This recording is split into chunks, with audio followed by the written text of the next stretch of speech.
which in some ways was quite nice because we had a teleconference call and we swapped mutations, and we were both quite pleased to see that we had, we both found the same mutation, and that was sort of like a double check that this really was the causal mutation of this condition.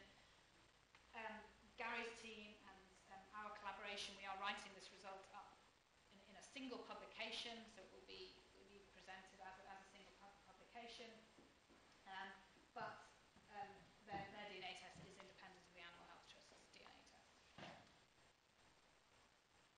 Okay, so what do the DNA test results mean? If you had your dog's DNA tested, they will come back as one of three different categories. The two on this slide are the simplest, really, to understand. If your dog is clear, that means it has two normal copies of DNA. It does not have this mutation that we've identified, and it will not develop primary lens luxation as a result of this mutation. Now, unfortunately, we cannot say your dog will never develop lens luxation, because lens luxation is a condition that can arise as a result of trauma. And also, we cannot absolutely exclude the possibility that there are not other mutations that occur, new mutations, for example, that increase the dog's risk of lens luxation. These mutations happen all the time. As I've said, I don't think you need to be very worried. We're pretty certain this is the mutation that accounts for every case of lens luxation in the miniature bull terrier that we know about so far. So that's just really a little disclaimer, and bear in mind that lens luxation can occur as a result of trauma as well.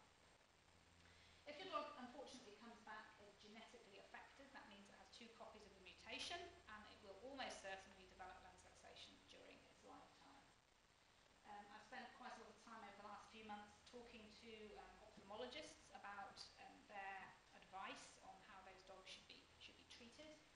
They advise that a genetically affected dog should go to the ophthalmologist, and this is a veterinary ophthalmologist, not just a general practice vet, about every 6 months from the age of 18 months, so that the early stages of lens luxation can be picked up. It can be treated, the dog's eyes can be saved, but the chances are better the earlier it's detected. Carriers. I'm going to say a little bit about carriers, because these are been the fly in the ointment a little bit. We unfortunately now are certain that a very small minority of carriers can develop lens luxation and do develop lens luxation. In a proper, well-behaved recessive condition, they don't.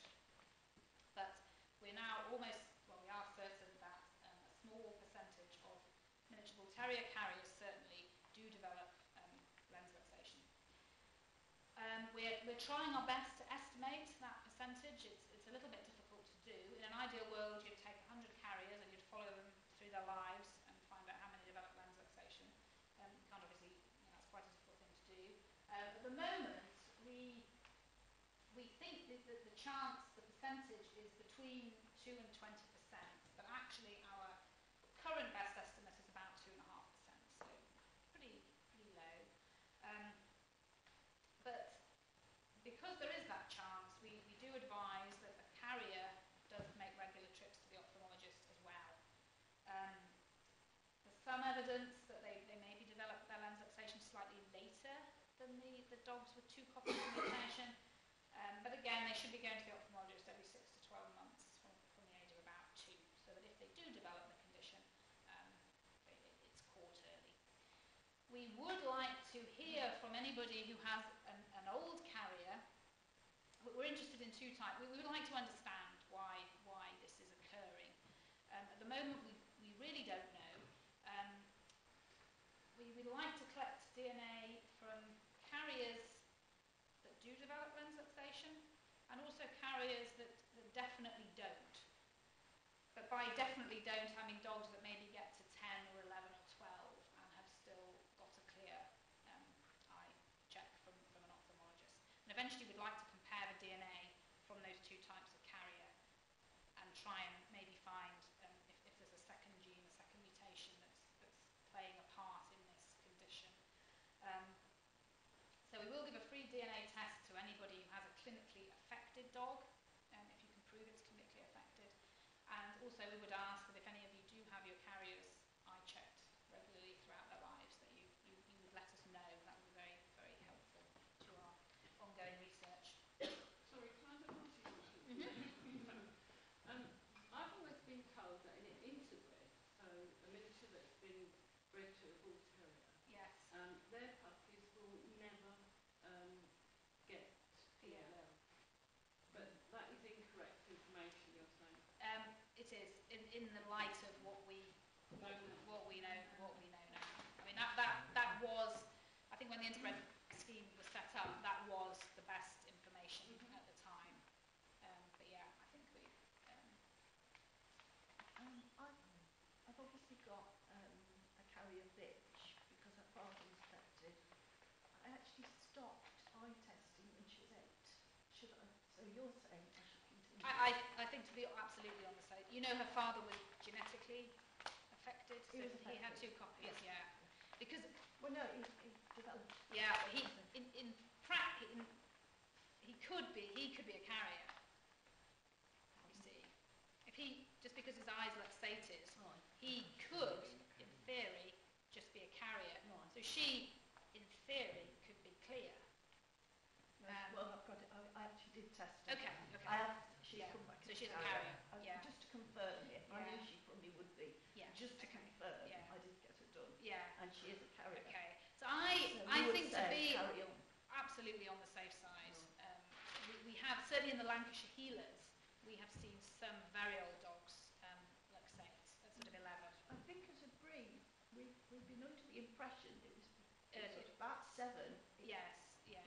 So I think, and you're probably okay, but we can't absolutely exclude that possibility. And I would hate to say no, you're fine, and then So I think to be you're to be absolutely safe, and there is this evidence that the carriers they might tend to luxate slightly later than the dogs with 2 copies.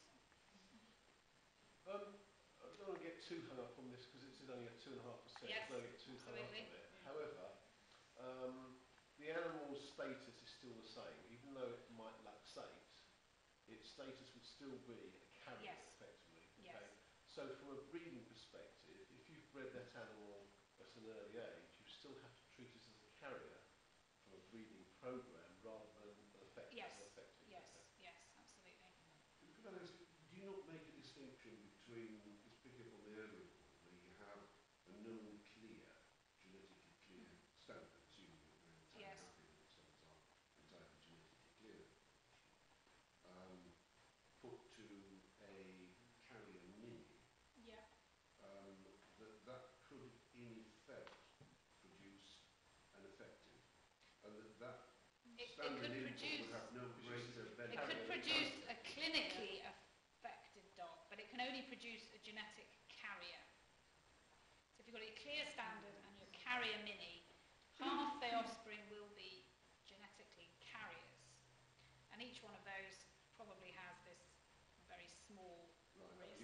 Affected as in terms of showing the condition, but would you actually make no distinction between the standard input being genetically clear and say mini being tested carrier or clear within minis? I think you really just need to go with the DNA test results. So I'm not sure I understood that question. Well, I suppose really, if you look at a clear bull terrier line put to carrier mini, and then you appear to be suggesting that it would have no greater value or better chance of avoiding the problem than putting a tested clear mini to a carrier mini. No, I think clear is clear. If it's a clear standard or a clear mini, there's still no mutation there. And I think it is important to keep this in perspective.